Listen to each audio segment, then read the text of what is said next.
If you spend any time around people that are not from our nation, and you spend any amount of that time talking about sports, at some point you may have a brief misunderstanding where you were both talking about football, but you were talking about different games.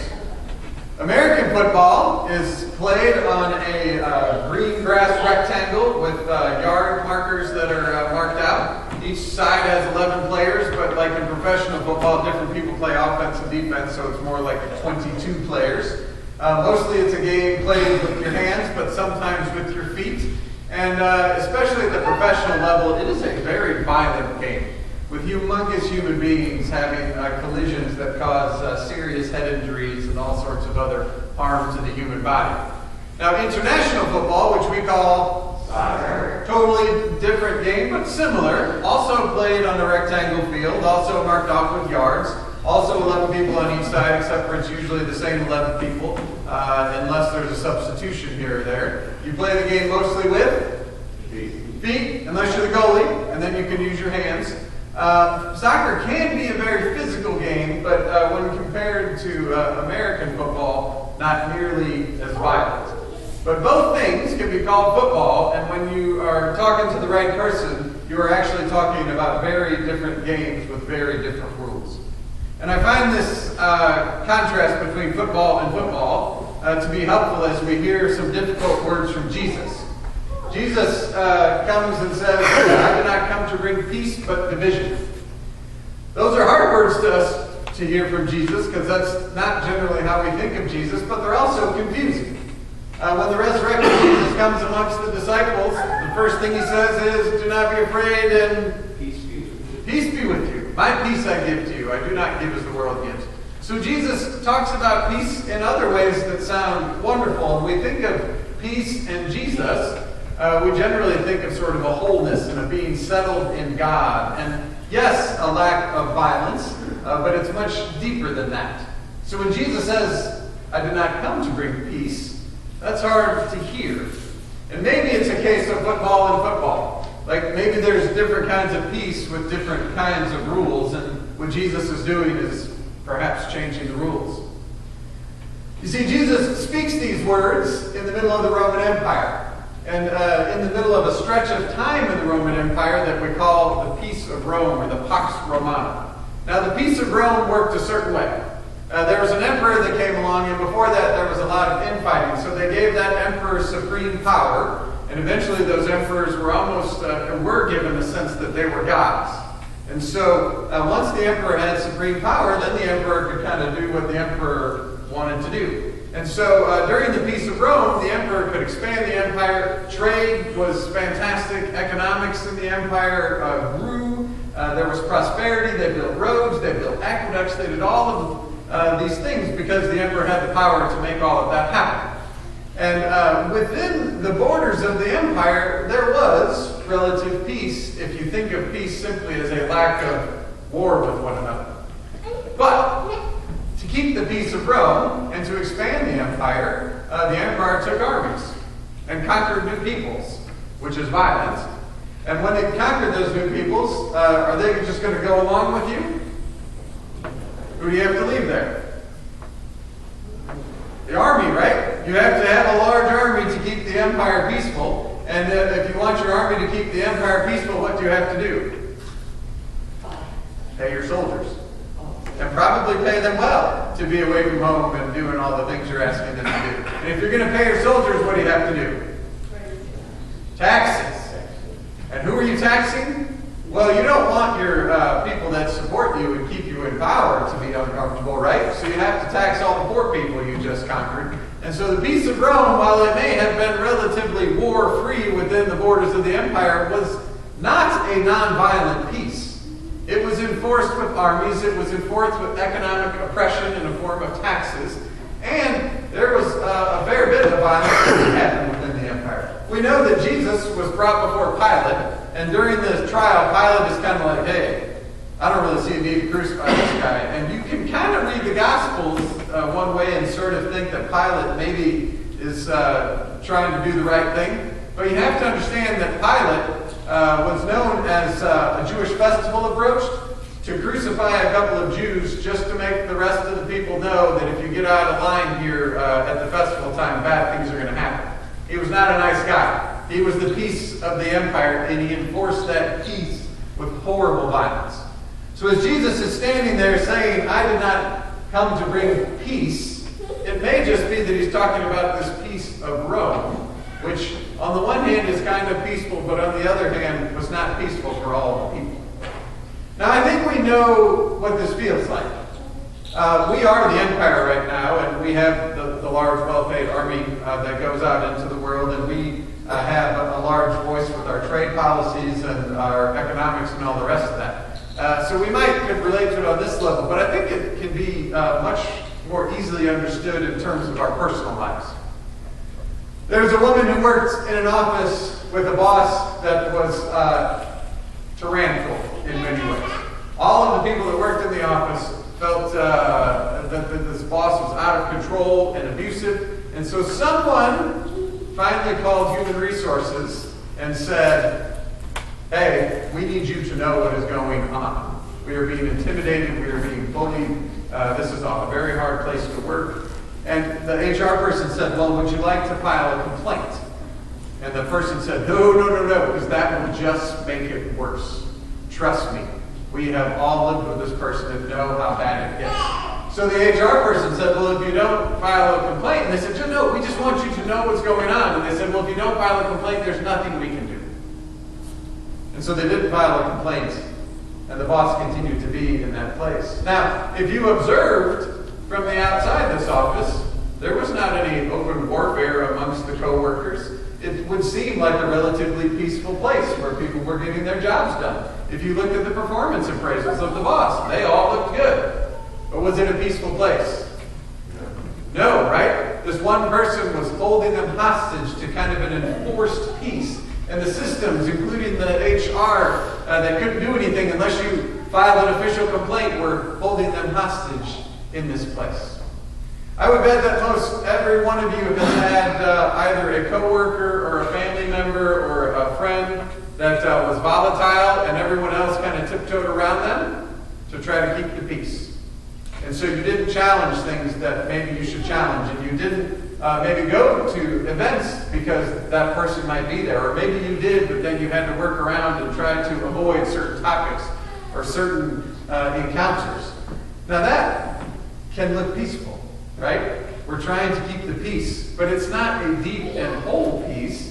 It's an avoiding of violence, and it's living in a place where there's tension and struggle. Now, this happens in the church. We like the church to be a peaceful place within the walls of the church, and so we don't like to talk about difficult things, because if we talk about difficult things, what's going to happen? People get upset and leave, right? We don't want to have division. And so we try to avoid those things. Now, if you think about difficult conversations in our culture today, we can make a long list of them. What would be difficult conversations? Gun control? LGBTQ. Right? LGBTQ. I got all those there. What else? The church's stance on being a sanctuary for immigrants. Yep, so our denomination a week and a half ago at our church-wide assembly declared us, our church body, a sanctuary church. That has ramped some people up. What else? Finances? Oh, right, so worship wars within the life of the church, politics. These are all good things. Do these things matter? Of course they do. They matter deeply. So if as a group of people were to sit around and say, you know what, we're not going to talk about any of those things because they're going to make division. They're going to get rid of the peace that we have in this place. Then you have decided that we're not going to talk about things that matter. And if we're not going to talk about things that matter, what is the role of the church in the world? Right? So you end up with this peace. And now part of the argument is if we talk about hard things, then people will leave. But this is the thing about the peace of Rome. The peace of Rome was good for part of the empire, but it was not good for the whole rest of the empire. And as a congregation, or really any gathering of people, peaceful. This can be true in your family. It can be true in your workplace. If you say we're just going to keep the peace, and it seems like it's peaceful for everyone's here, we often don't see the people for whom it is not peaceful. If a congregation, as this one has done, wrestles with human sexuality and how we live in the world in that way, the concern is that people will leave. And people do leave. But the thing that you don't see is if you don't wrestle with those difficult things, people leave anyway. They just leave quietly. And you don't even know they left. Or they show up and go, this place is not a place that is safe for me. And then they leave. So that the peace you think you have is not really a peace. It is a coexistence in a place. And it may be lacking in just outright warfare with one another. But it's not wholly peaceful. So we have to understand that as Jesus is in the Roman Empire saying, I did not come to bring peace, it may be that he is talking about the peace of Rome. And when Jesus says this, understand that this is a radical challenge to the emperor. He might as well have just stood in the public square, which maybe is where he was standing, right? And said, hey, emperor, you have this peace. I don't come to bring that thing. I come to bring division. And that would be a rebellious statement. And you know it was a rebellious statement. Did they kill Jesus for healing people? Did they kill Jesus for casting out demons? No. They killed Jesus because he came and said, I come to bring a different set of rules. I come to challenge the peace of Rome that says that violence is the way to bring peace and that economics are the way to bring peace. Jesus came and played a different game of football.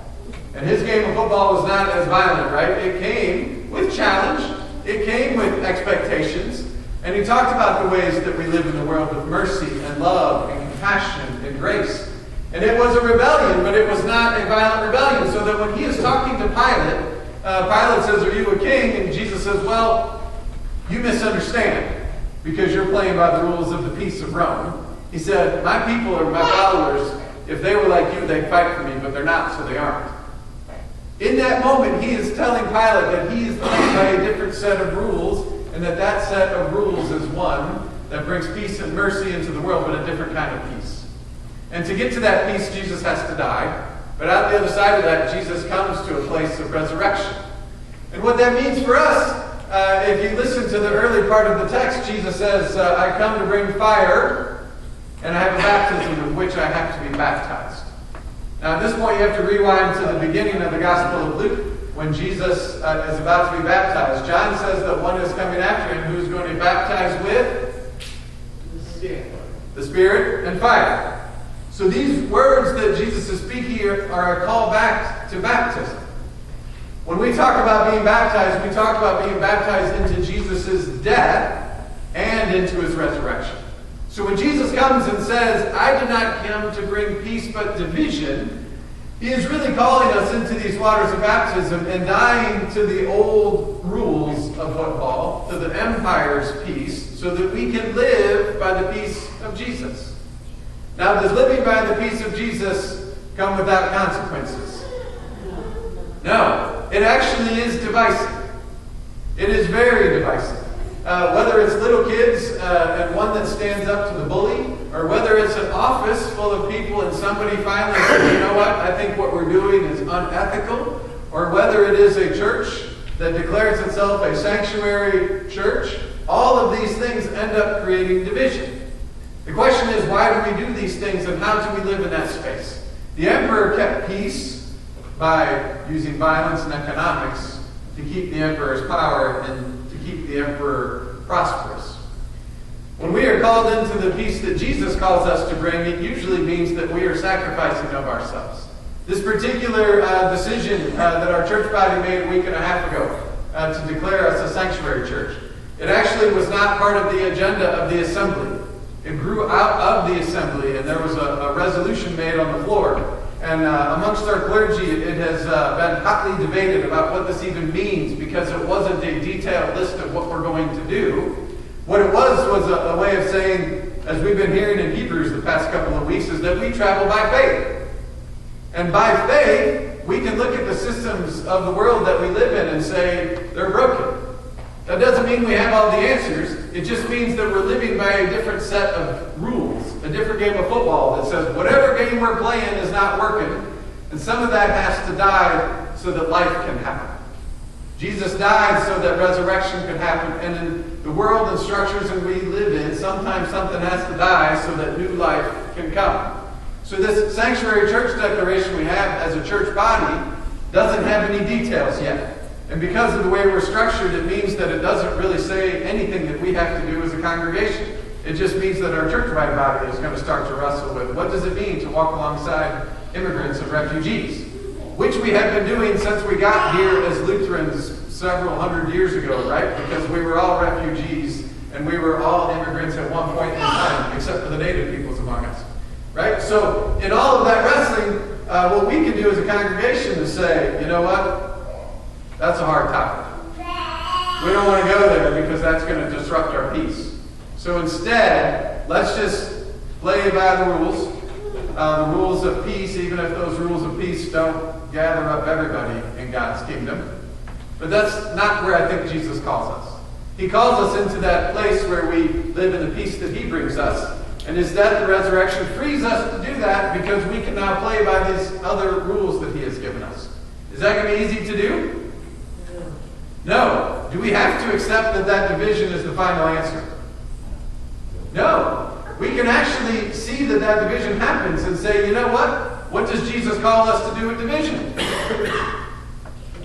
Hang in there with one another, right? He talks about praying for your enemies. He talks about forgiving again and again and again and again. Jesus gives us the tools to live within this space of new life and these new rules that he has given us.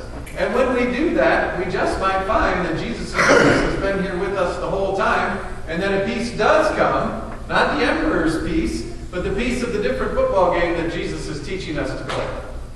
It's been a couple of years now since we officially declared ourselves a reconciling in Christ church, meaning not just that we are open and affirming of LGBTQ people to be a part of us and bring all their gifts, but all people. A few weeks ago, Eric at our second service, who is nonverbal and in a wheelchair, prayed with this machine he has that he could look at it and said a prayer out loud. Right? That declaration matters because it means that we as a group of people are on a journey towards helping God's grace be open to all people and inviting people to be a part of this journey that we are on. Now, it took a few years to get to that. Did we lose some people along the way? We did. Have we opened up God's grace and have people heard that have never been affirmed for who they are as a human being, that God loves them? They absolutely have. And so as we think about what it means to be a sanctuary church, or think about what it means to wrestle with gun control, or finances, or whatever it is in our world, is it scary to head into that? It absolutely is. But it's also faithful, and we navigate by faith, because Jesus gives us a different set of rules. And that set of rules is not always easy to understand, and it's not always clear, and it's not violent, but it does come with life. Because the death and resurrection of Jesus is what gives us life. So may we have the courage as we go forward as a congregation to do the things that matter, to wrestle and play with this new set of rules that Jesus gives us, and to trust that in that is real peace and real wholeness that can transform the world around us as we go. Amen.